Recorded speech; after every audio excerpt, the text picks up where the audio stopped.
All right, we'll start our post-race media availabilities off with our third-place finisher, Christopher Bell, driver of the number 20 Rheem Toyota for Joe Gibbs Racing, and our second-place finisher, Cole Custer, driver of the number 00 Haas Automation Ford for Stuart Haas Racing. Guys, why don't both of you guys take us through your thoughts heading into the overtime, especially after a short run to the finish from the rain delay?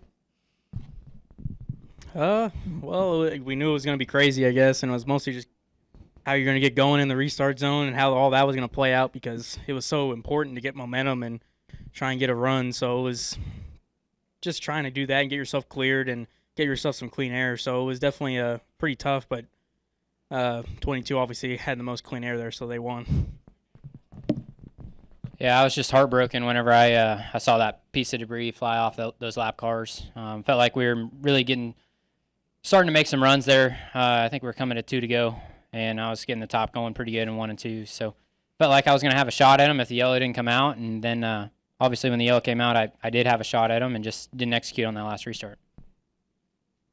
All right, we'll now open it up to media for questions. If you have a question, raise your hand and we'll bring you a microphone. And please state your name and affiliation.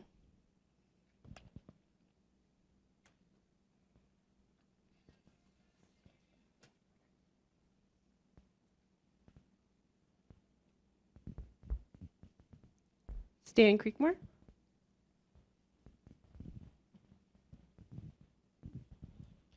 Stan Creekmore with Outside the Box. This is for both of you, actually. What was your biggest challenge today throughout the event? I guess at first it was figuring out the PJ1 that they put down. Seemed like, there were times where you could just drive it in there as hard as you wanted, and there were times where you had to kind of back it up and try and hook it as good as you could. So figuring that out first and when you wanted to run it and when you wanted to run the bottom was probably the biggest thing. And then our car was pretty good all day. It was just trying to get track position from that point. I mean, when we had clean air, it was huge. I mean, it was a big difference compared to the middle of the pack. So that was the biggest thing. But how the cautions fell didn't really work for our strategy, but it is what it is, and we'll go to the next one. For me, we just fought dirty air the entire race, qualifying 7th and then starting on the bottom. Just couldn't ever really break through there, and I felt like our Rheem Camry was capable of running in the top 2 or 3 all day long, but just seemed like every time I'd lose a couple spots on the restart, and I'd just be buried and have to climb my way up through there. So I felt like our car was good. We just never really had the opportunity to show how good it was until right there at the end. We're going to go over here to the right, Chris Knight. Yeah, Chris Knight, catchfence.com. I just wondering if you guys could look ahead to the next 2 weekends. We go to Pocono, Michigan with the aero package that you guys used at Indianapolis last year. Just wondering what you guys' thoughts are on the next 2 weekends. I don't know. I mean, it's interesting. I think you can have some fun with that package. Obviously, you dice it up a lot and everything, but I like Pocono how it was before. Honestly, just how it was kind of tricky and 3 different corners and going really fast. But I think it'll be dicey for sure with the other package, this downforce package. But we'll see. And Michigan, I'm all for it. I'm not a big fan of Michigan, so I'm looking forward to the downforce package. Yay, speedway racing. All right, we'll come up here to the front in yellow. Akeem Balaam, Independent Tribune. Even prior to that last restart, what was the strategy, I guess, that was perhaps being discussed, throughout the course of that rain delay, especially given how much it was going to affect a track like Charlotte? I think at first it was just how aggressive you wanted to be, I guess, because you didn't know how that PJ1 was going to come in right after rain. So at first I was like, I didn't really know if I was going to be able to go that aggressive, but once I kind of got out there and felt it under caution, it actually felt like it had more grip to me for some reason. So I was able to be pretty aggressive there and kind of just think on the fly. Yeah, I think the biggest thing was just, the Xfinity Series, we're limited on tires here, so kind of you saw a bunch of different strategies of when the people took their last sets of tires, and Keselowski took it earlier, and that was good because he was going to have track position, but then we kept getting yellows and bringing us up with newer tires closer to him. And so I think me and Cole were on the same strategy, and we probably had the winning strategy. We just didn't get it done. The old Cup guy beat us. Do we have any questions up in the press box?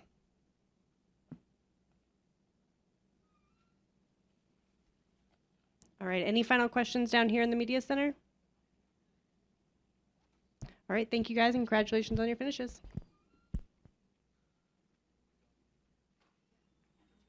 All right, we'll continue our post-race media availabilities with our race-winning team. We have driver Brad Keselowski, driver of the number 22 Fitzgerald glider kits Ford, and crew chief Brian Wilson.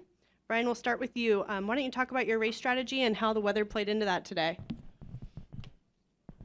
Yeah, the strategy was kind of all over the place. Definitely an up and down day for us. And to be honest with you, when we pitted last for tires, I didn't know that it was the right call. I kind of regretted it at that point.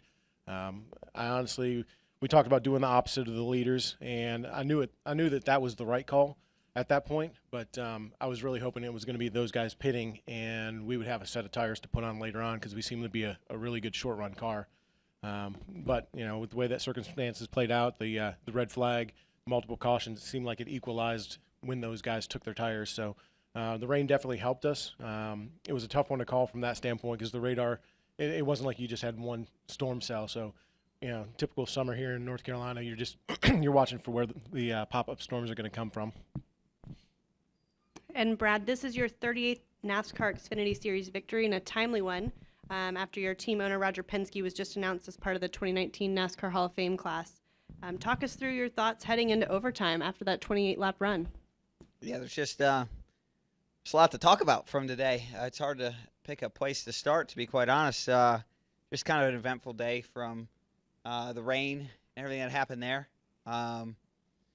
Strategies and the car handling and things going on this week with Roger and the Hall of Fame. But so far it's been a great week, and I couldn't ask for a much better start for Memorial Day weekend than to bring home a win. So really proud of everyone on the team, Brian here, and the sponsors, Fitzgerald Gliders and Ford, for the car that was well prepared and in a spot to be able to execute a day like today. But I think it was definitely a perseverance day.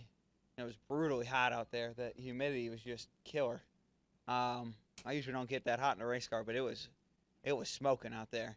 There was a couple times where I swear the inside of the car was burning from the water and humidity, but that's just part of the challenge of racing on days like this, and glad to bring it home first, that's for sure. Awesome. We'll open it up to media for questions. If you have a question, please raise your hand and we'll bring you a microphone, and please state your name and affiliation. Start in the back with Peter.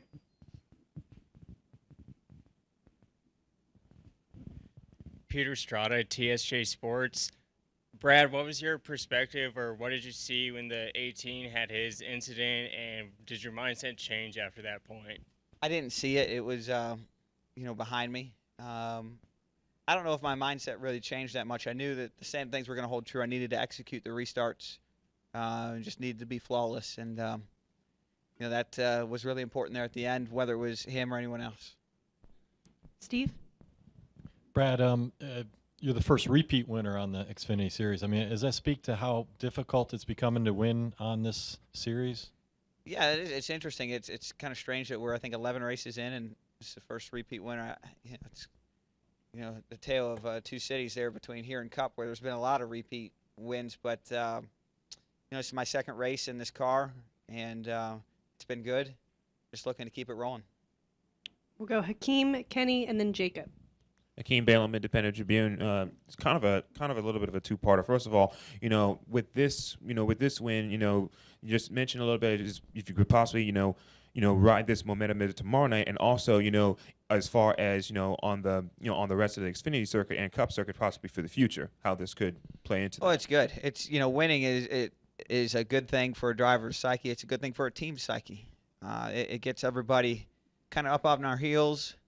It's interesting, when you win one or two times, everybody gets better, and that feels like when you win like 6 or 7 times, everybody gets a little worse because maybe you take it for granted. But when you win 1 or 2 times early in the season, the team starts to really build confidence, and they seem to look a little bit harder for that last little bit, that it really separates good from great, and that's so important, is to not settle for good and to reach for great in a sport.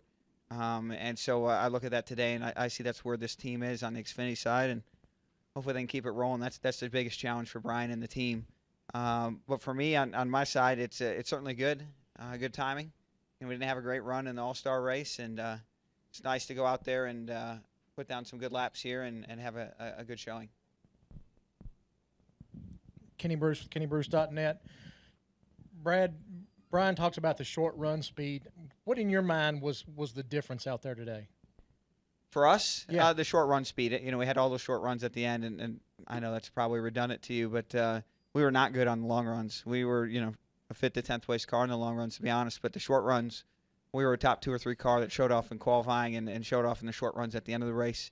So it's just a matter of kind of getting that track position to make it take advantage of it. And Brian had the right pit call to do that. Okay, one other thing. You, Joey, Ryan, in the car, most Xfinity Series teams kind of have younger drivers that they bring up through there. What's the benefits of the Xfinity Series team to Well, I think Team a lot Penske? of teams right now are in a position where they're developing drivers. We're in a position at Penske where we're developing, people, crew chiefs, engineers, tire changers. We're still developing. It's just a different type of development. And we've been on the flip side of that too, where I got started in this Xfinity Series and I was one being developed. So I think that's just ebbs and flows. We've developed a lot of great people in the program. All 3 of our Cup Series crew chiefs came through the Xfinity program. I think that's something that Roger Penske holds in very high regard, as he should. And so we want to keep that going throughout the whole company, whether that's tire changers or whoever it might be, engineers. There's a lot of people that make a race team possible. This is truly a team sport. So, I know that sometimes the driver is the face of a team, and that's okay. Believe me, I like that a lot of times. But there's a lot more to it than just the driver. Jacob?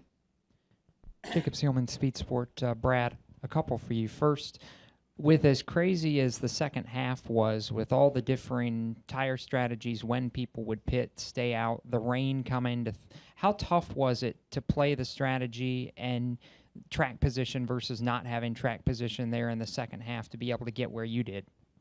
Yeah, that's probably a better question for Brian. He's the one who had to make the call. I'm sure it wasn't an easy one, but that's why he makes the big bucks on top of the box. Okay, Brian, I guess he threw it to you. How tough was it to try and play the strategy?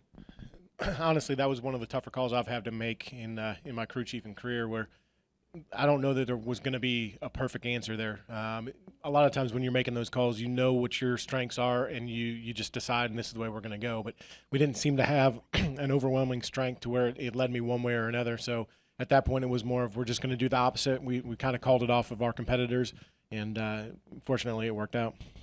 And Brad, obviously, 2 starts in the Xfinity Series this year. You've said in here winning both of them. With you guys having the limited number of chances to run in this series anymore, how important has it been for you to really capitalize anytime you can get back in this car? Yeah, it's certainly important to me personally and obviously professionally, but I'll get 4 starts in this car this year. This is my second one. I think I have 2 more remaining at Loudon and Darlington. So we want to make those count as well, but we're off to a good start, and shoot, the way we're going, we got a shot at winning all of them, so that would be really cool. All right, we're going to go over here to Chris Knight, and then we're going to jump up to the press box for a couple questions. Yeah, Chris Knight, CatchFence.com. Brad, a lot of the drivers seem to complain about the heat today. Was that something that took you guys off guard, and do you think, was it just the weather or something inside the Xfinity cars that contributed to that? Yeah, I got to be honest, it's the hottest I think I've drove.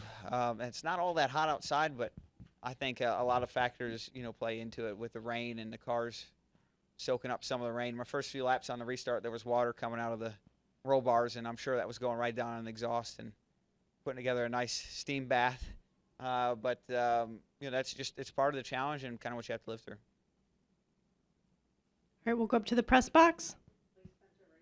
I've got a couple of quick questions, Brad. First of all, this is one of those rare weekends where you didn't have Joey Meyer up there. What was that like, first of all? Yeah, well, it's a little different, but Jefferson Hodges did a good job. Joey Meyer, my normal spotter, is off watching his son graduate from basic in military school, or not military school, but in the Navy. So that's great. Kind of seems fitting for him to miss that on Memorial Day weekend.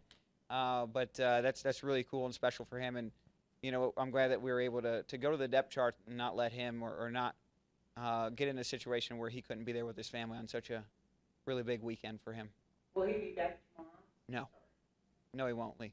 Okay, and the VHT, can you talk about how that affected your car and, what do you expect out of it tomorrow if we don't get a ton of rain between now and then? Thank you, I'll listen. No worries, Lee. I think it's really dynamic. Dynamic meaning it changes a lot throughout the run, which makes it, tough. It's tough to predict. The rain really killed it there at the end.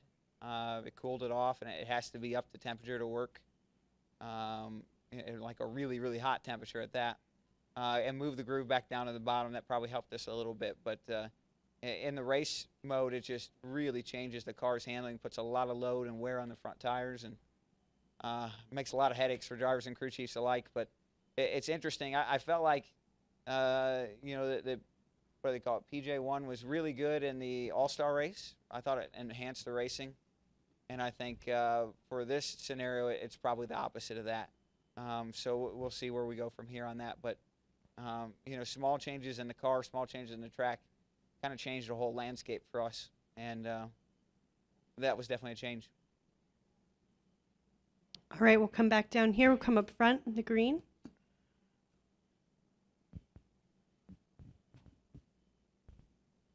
Mike Massey, frontstretch.com. This weekend, there's always a lot of talk about drivers doing the double, right? You work for a guy that can make it happen. I'm not going to ask you if you'd ever do the double. I'm going to ask you if you'd ever do the triple. The triple? Xfinity Wow. today. I would have loved to. The problem is, to be quite honest, is this sport is, so over-reliant on sponsorship and corporate partnerships that the ability to do that nowadays is pretty much extinct.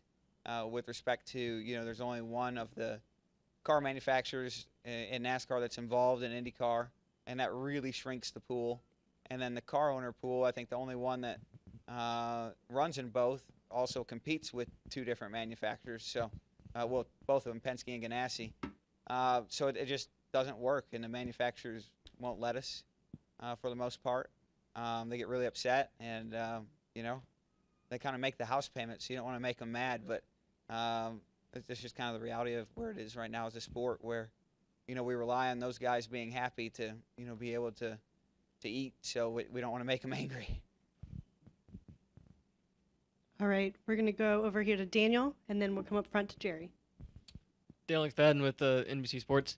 Brad, this is the first time we've had Cup drivers in the Xfinity for a while, and it's your first time since Phoenix. I was wondering, with you running against some of these younger drivers out there today, what did you observe, and who was the most improved out of those drivers? Most improved since Phoenix? Well, I thought I saw 2 or 3 drivers that looked really good to me. I thought Christopher Bell looked really good. Daniel Hemrick was just making nice strides. It's interesting. I thought he was one of the better cars for sure. And Cole Custer, I thought, had a great day. Those 3 all looked prime for the next level. All right, Jerry. Jerry Jordan, KickInTheTires.net, Performance Racing Network. Earlier this week, we talked to Denny, and he said normally he runs this race, but he's noticed that he's been pretty tired during the 600 at times. How are you going to, recoup for tomorrow's race and know that you'll be 100%? Drink and eat. That's the game. So I feel good about it. We've had a couple of really good runs in the 600. We've had some bad runs in the 600. I don't feel any of them I've fallen out of the seat, so it's going to be good. All right, any other questions in the media center?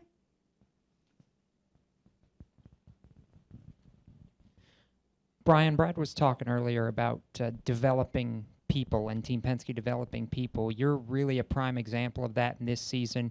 You've now 4 wins with 3 different drivers. For you, how do you manage going through the year and constantly having a different voice that you're talking to, but still performing at such a high level with the team? Honestly, working with Brad, it's kind of like second nature. Worked with him so long. But the other drivers, I observe them and I scan them quite a bit. So when it comes to working with Joey or Ryan, it's not quite as easy as working with Brad, but it's definitely close to it where their terminology. And that to me is the biggest thing is when they say something and they describe something, what changes in the past have worked and what do they respond to. Working with Austin Cindric has been definitely a learning curve. He's learning as fast as I'm learning his terminology. So his terms change quickly. What he needs changes quickly. But I've also got a history with him. We did several ARCA races together. Next week we've got Paul in the car, and that's probably going to be the toughest one because, I mean, obviously I didn't get to observe from the outside with him on one of our teams like the other guys, or and really haven't worked with him that much. So next week's going to be a challenge, but fortunately, we have really strong cars, and so a lot of times when you have the car, that's a large part of the potential of it is just bringing a car that's fast. It has, it's lightweight and has the good aero and has a good engine and all that. So at that point, you just get to the track and try to maximize it, and that's what we really have tried to focus on is just unloading really close and then just trying to maximize the setup from there. All right, guys, thank you so much. Congratulations on your race win. Thank you, guys. It's a good media turnout today. It's nice to see. Thanks for being here.